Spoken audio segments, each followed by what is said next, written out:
تو صحابہ کرام علیہم الرضوان نے حضور صلی اللہ علیہ وسلم سے عرض کیا یہ قربانیاں کیا ہیں؟ اب جواب حضور صلی اللہ علیہ وسلم کا سنیے. آقا کریم صلی اللہ علیہ وسلم نے جواب میں ارشاد فرمایا تمہارے باپ حضرت ابراہیم علیہ الصلاۃ والسلام کی سنت ہے. تو چونکہ صحابہ کرام علیہم الرضوان ہر عمل کے بارے میں یہ فکر رکھتے تھے کہ جو بھی کام کیا جائے اس کے ثواب کے بارے میں تو جانیں، اس کی غرض و غایت تو جانیں، فائدے کے بارے میں تو جانیں، تاکہ مزید دل جمعی کے ساتھ ثواب کی زیادتی پر اس عمل کو کرنے کی کوشش کریں. تو پھر صحابہ کرام علیہم الرضوان نے عرض کیا یا رسول اللہ صلی اللہ علیہ وسلم ہمارے لیے اس میں کیا ہے؟ یعنی یہ قربانی کرنے میں ہمارا فائدہ کیا ہے؟ کیا ہے ہمارے لیے؟ تو پیغمبر رحمت صلی اللہ علیہ وسلم نے فرمایا ہر بال کے برابر نیکی ہے. صحابہ نے عرض کیا یا رسول اللہ صلی اللہ علیہ وسلم بھیڑ کے بال؟ تو میرے آقا صلی اللہ علیہ وسلم نے فرمایا بھیڑ کے بال کے ہر سود کے برابر نیکی ہے. اب یہاں میں آپ کو تھوڑا سا سمجھاتا ہوا چلوں. کوشچن دیکھیے صحابہ کا. یہ صحابہ نے سوال نہیں پوچھا کہ قربانی کیا ہے، یہ سوال پوچھا قربانیاں کیا ہیں. تو رسول اعظم صلی اللہ علیہ وسلم نے ارشاد فرمایا سنت ابیکم ابراہیم علیہ الصلاۃ والسلام، یہ تمہارے باپ حضرت ابراہیم علیہ الصلاۃ والسلام کی سنت ہے. اس لیے کہ حضرت ابراہیم علیہ الصلاۃ والتسلیم کی ذات بابرکت کا اگر ان کی حیات طیبہ کا اگر مطالعہ کیا جائے تو ان کی پوری زندگی قربانی سے بھری ہوئی ہے. کوئی ایسی قربانی نہیں جو حضرت ابراہیم علیہ الصلاۃ والتسلیم نے نہ دی ہو.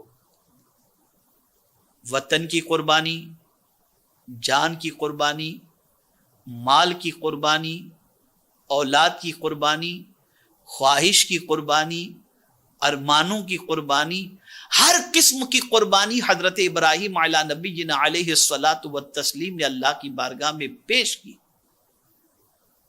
میرے پیارے آقا صلی اللہ تعالی علیہ وسلم کے پیارے دیوانوں، اور حضرت ابراہیم علیہ الصلاۃ والتسلیم کی سب سے عظیم قربانی جس کو پروردگار جل جلالہ نے بطور یادگار ہمیشہ کے لیے اس امت کے اوپر صاحب استطاعت پر واجب فرما دی گئی، جانتے ہیں وہ قربانی کون سی ہے؟ یہی جو جانور کو ذبح کیا جاتا ہے. اب پیغمبر رحمت صلی اللہ تعالی علیہ وسلم نے اس کی فضیلت کتنی بیان فرمائی ہے اور اس کے بارے میں کتنا لوگوں کو ابھارا ہے. لیکن بڑی معذرت کے ساتھ میں عرض کرتا ہوں کہ فلسفہ قربانی کو تھوڑا سا سمجھنے کی بجائے مسلمانوں کی پوزیشن یہ ہے کہ یہ تو آج تک کہا جاتا رہا رہ گئی رسم اذان روح بلالی نہ رہی. تو یہ صرف اذان کی بات نہیں ہے کہ اذان کے اندر ہی روح بلالی نہیں موجود، بلکہ ہر عمل کی روح نکل چکی ہے. قربانی کی بھی روح نکل گئی، نماز کی روح نکل گئی. ہم نے سمجھا ہی نہیں کہ روح نماز کیا ہے، ہم نے سمجھا ہی نہیں کہ روح قربانی کیا ہے، ہم نے سمجھا ہی نہیں روح روزہ کیا ہے، ہم نے سمجھا ہی نہیں کہ روح حج کیا ہے. ہماری رسائی روح تک ہے ہی نہیں. ہم بالکل مادی فکر کے قائل بن کر کے صرف جسم کو پالنے میں لگے ہیں اور جسم کی خواہش کی تکمیل کے اندر لگے ہوئے ہیں. اسی لیے ہم قربانی جب کرتے ہیں تو ہمیں فکر یہی ہوتی ہے کہ کون سے حصے کا گوشت کس طریقے سے کھایا جائے، کہاں کیا دیا جائے، کہاں کیا یہی فکر ستاتی رہتی ہے اور اسی کی طرف ہماری توجہ رہتی ہے. چونکہ ہم نے فلسفہ قربانی کو سمجھنے کی کوشش نہیں کی.